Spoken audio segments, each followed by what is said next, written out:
He was born in the summer of his 27th year, coming home to a place he'd never been before. Good morning, St. Peter and Paul students and faculty. Today is Thursday, January 19th, 2012, and we're here with Sister Elizabeth. Is it all right if we ask you a few questions? I'd be delighted. Okay. What can you tell us about yourself and a little bit about your family?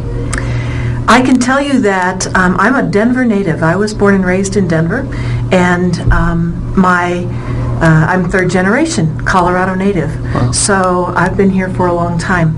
I'm the oldest of 7 kids, and I have been in education my whole life. From the time I started in school, then I started teaching, and I'm still in schools, and I love education. Very nice. Very nice. At what age were you called to be a sister? I entered the Sisters of Charity of Leavenworth, and our mother house is in Leavenworth, Kansas, when I was 24. I think God was maybe calling me before that, and I wasn't paying attention. Sometimes I have to have strong messages. And so at that point, I had been teaching for 2 years in Grand Junction, Colorado, and it just felt like the right thing to do at that point in time. It's true. What does your job entail exactly? As the Associate Superintendent of Schools, I deal a lot with principals. So I help principals make and meet their goals so that they can fulfill the mission of their school. I also work a lot with teachers. So one of my jobs is helping to update and refine our curriculum guidelines. So teachers from different schools that teach that subject come and work with me, and we do research, and then we look at what we want our kids to know in the Archdiocese of Denver Catholic Schools, and we refine and update those guidelines so that teachers will have an idea of what we expect them to do. So I work with teachers in that area. I also work with training principals, new principals, and new teachers. So we have an induction process. We believe that when you graduate from college, or when it's your first year in the job, you're not as effective as you will be eventually. And so we help people become better at what they do. So I really teach teachers and teach principals. I also visit all the schools so that I can say to people, yes, I know St. Peter and Paul's School. Yes, I've seen those children in action. I like very much to see what you have up on your bulletin boards and up on the walls. And then when we're doing curriculum guidelines, I can say, I know that's in our curriculum, and I know that that's what kids are supposed to be doing, and I'm excited they're doing such a good job. So visiting schools is a big part of my job as well. What else do I do? That's the most of it. And what do you think of St. Peter and Paul so far? You have a wonderful school. I've been the Associate Superintendent in the Archdiocese of Denver for 11 years, and I've visited your school a number of times.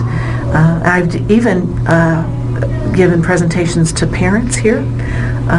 So I'm very impressed with the Dragon News Network, for one thing. That's a cool thing. And I think you've got a lot of new things. I think your principal is very up-to-date on things that are happening in education. So I always like to come and visit with her because she's got the most up-to-date kinds of research or articles, and it's interesting to discuss them with her.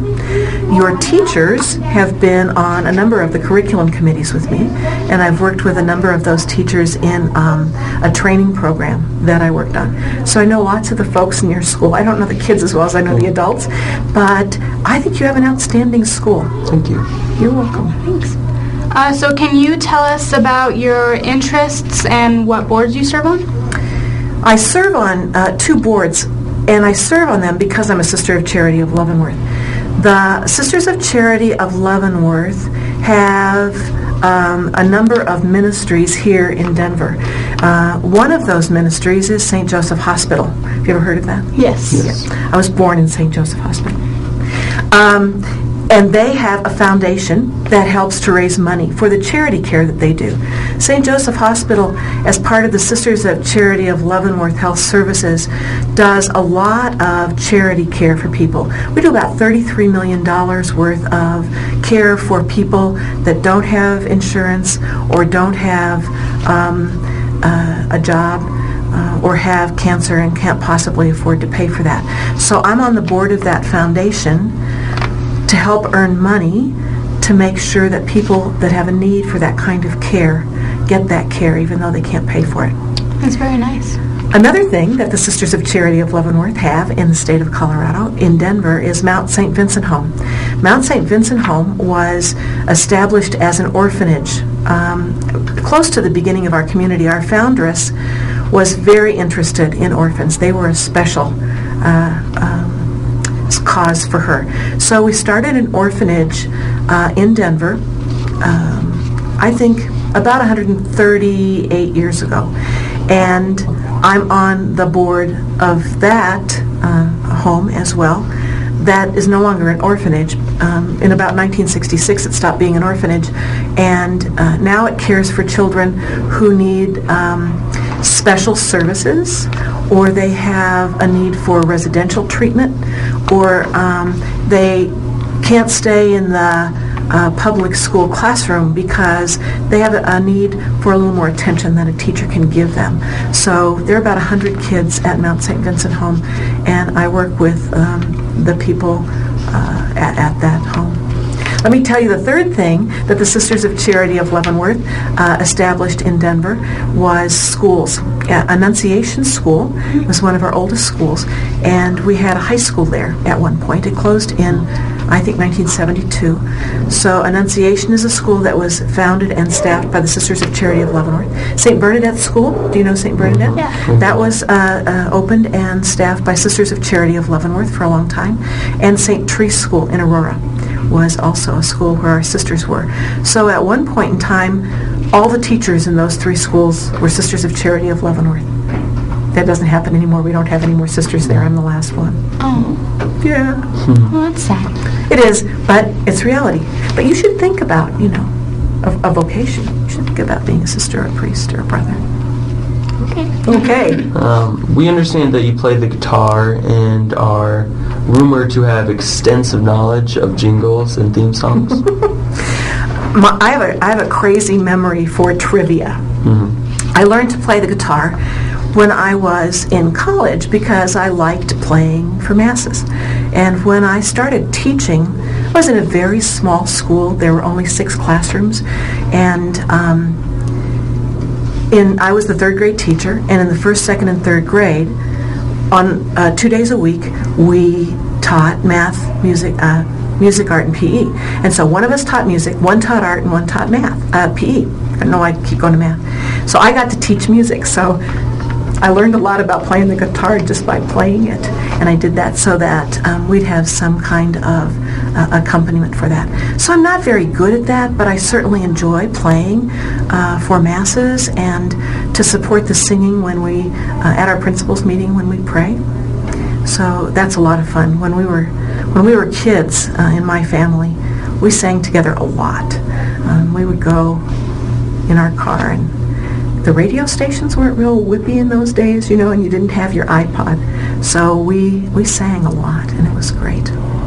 It's very nice. Yeah, it's a lot of fun. And what's your favorite jingle? I'm not sure I have a favorite jingle as much as if you start me out, I know lots of them, and I know people will say something about an old-time show, and I can sing the theme song sometimes, so it's kind of fun. Very cool. Yeah. Well, we've enjoyed having you here, and we would like you to just close with our saying. I'd be glad to, yes. Always remember, keep a smile on your face, your mind on your studies, and a prayer in your heart. Have a great day. Thank you.